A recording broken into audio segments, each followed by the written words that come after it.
Okay, so what we should be collecting now is our pure n-methylformanilide, hopefully.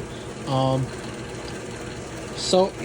after formulation, you remove the toluene by just distilling it at atmospheric pressure, and then vacuum distillation to yield our actual product.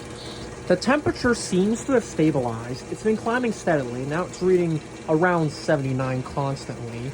It's actually dropped a little bit by 0.2 degrees, but I think that could be attributed to the vacuum fluctuating. Yeah, it's slowly rising again.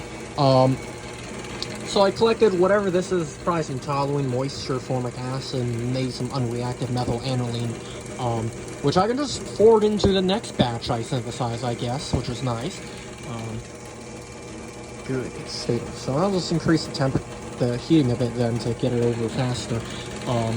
You can see there's some high boiling point junk in there.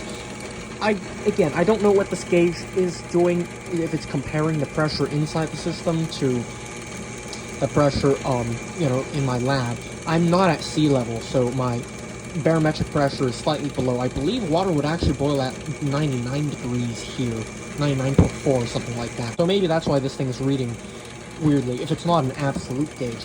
I wish I had a mercury manometer, the YouTube ones. Those are the best things for reading a vacuum.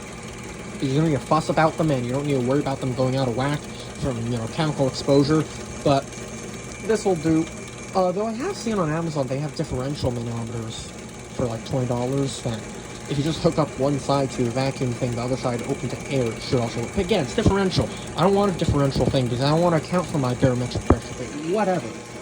Okay, climbed up to 80. I think that will be the range I collect, so 79 to 80 seems like a good range.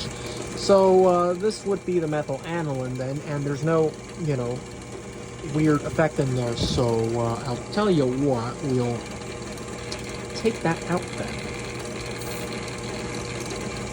and swap it for a new receiver. So, I'll probably forward that, other stuff into my next reaction. Forgot to fucking close that. I keep doing that every fucking time.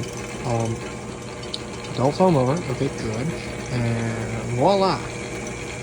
Super cooled it in my chiller, and then scratched it with a thermometer to get it to solidify, and you can see the melting point, or, point of fusion, is about 10 degrees. The reported melting point is about 11, so I think that's a pretty good sign of purity.